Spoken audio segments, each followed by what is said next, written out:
जय हिंद मित्रांनो, आपल्या यूट्यूब चॅनलवर मी सर्वांचं मनापासून स्वागत करत आहे।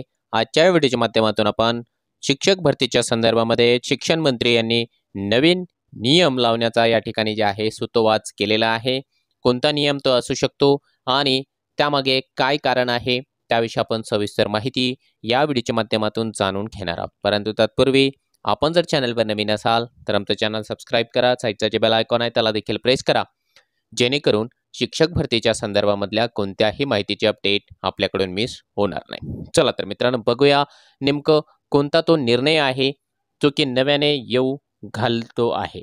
या ठिकाणी आपण बघू शकता की महाराष्ट्र राज्याचे जे शिक्षण मंत्री आहेत दीपक केसरकर, त्यांच्या आपण ऑफिशियल जे ट्विटर हँडल आहे त्या ट्विटर हँडलवर आलेलो आहोत। या ठिकाणी आपल्याला काही महत्त्वाच्या गोष्टीवरती या ठिकाणी डिस्कशन करायचं आहे।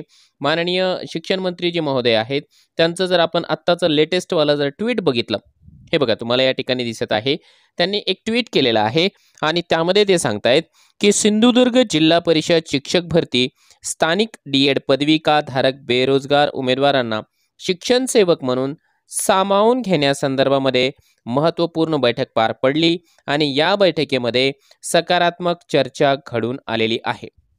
अशा प्रकारे त्यांचं हे स्टेटमेंट आहे। आणि जर का आपण या ठिकाणी पाहत असाल तर माननीय शिक्षण मंत्री महोदय असेल, महाराष्ट्र राज्याचे शिक्षण आयुक्त सूरज मांढरे सर आहेत, त्यातल्या त्यात आपण या ठिकाणी पाहू शकतो शालेय शिक्षण विभागाचे उपसचिव तुषार महाजन सर असेल किंवा काही स्थानिक शिक्षक आमदार आहेत त्या ठिकाणचे, ते या बैठकीला उपस्थित होते। आता या बैठकीमागचं कारण असं आहे की मागच्या बऱ्याच महिन्यांपासून नव्हे तर काही वर्षांपासून जे आहे सिंधुदुर्गमध्ये जे स्थानिक उमेदवार आहेत ज्यांनी की डीएड बीएड केलेलं आहे त्या उमेदवारांचा आंदोलन या ठिकाणी वेळोवेळी होत असतो आणि त्यांची मागणी अशी आहे की आम्हाला स्थानिक शिक्षक भरतीमध्ये जे आहे स्थानिक लोकांना प्राधान्य द्यायला हवं। आणि त्याच निमित्ताने आज ही विशेष अशी बैठक या ठिकाणी पार पडलेली आहे। आणि शिक्षण मंत्री महोदयांनी ज्या पद्धतीने या ठिकाणी सांगितलेलं आहे की ही जी बैठक आहे त्यामध्ये सकारात्मक चर्चा झालेली आहे, त्यावरून त्यांनी एक प्रकारे आपल्याकरिता एक इशारा दिलेला आहे की एक नवीन नियम या ठिकाणी येऊ शकतं आणि तो नियम या ठिकाणी स्थानिक भरतीच्या संदर्भामध्ये असू शकतं अशी आपल्याला दाट शक्यता आहे। सध्या तरी फक्त त्यांच्या ट्विटवरून आपण एक केस करू शकतो की स्थानिकांना त्या ठिकाणी प्राधान्य दिले जाण्याची दाट शक्यता आहे।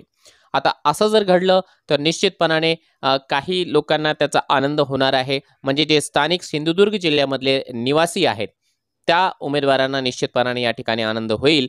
परंतु इतर जे काही महाराष्ट्राच्या कानाकोपऱ्यामधले उमेदवार आहेत त्या उमेदवारांच्या मनामध्ये या संदर्भामध्ये रोष निर्माण होणे हे साहजिक आहे। कारण ही जी संपूर्ण शिक्षक भरती असते ती राज्यभराकरिता असते, कोणत्याही अशा विशिष्ट एरियाकरिता किंवा तालुक्याकरिता किंवा जिल्ह्याकरिता किंवा विभागाकरिता असू शकत नाही।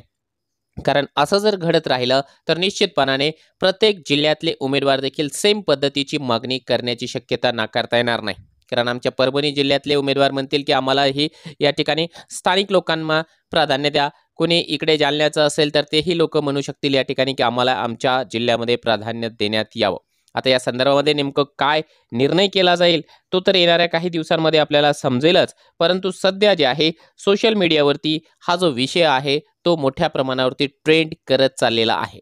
आपल्याला काय वाटतं की या ठिकाणी जे आहे कोणता निर्णय माननीय शिक्षण मंत्री महोदयांच्या वतीने घेतला जाऊ शकतो? कारण आता येणाऱ्या काही महिन्यांमध्येच या जे आहे विधानसभेची इलेक्शन होणार आहे आणि विधानसभेच्या इलेक्शनमध्ये जास्तीत जास्त मतं आपल्या पारड्यामध्ये पाडून घेण्याकरिता सर्वच राजकीय पक्ष जे आहे ते मतदारांना मोहित करण्याकरिता वेगवेगळे निर्णय घेताना आपल्याला दिसत आहे।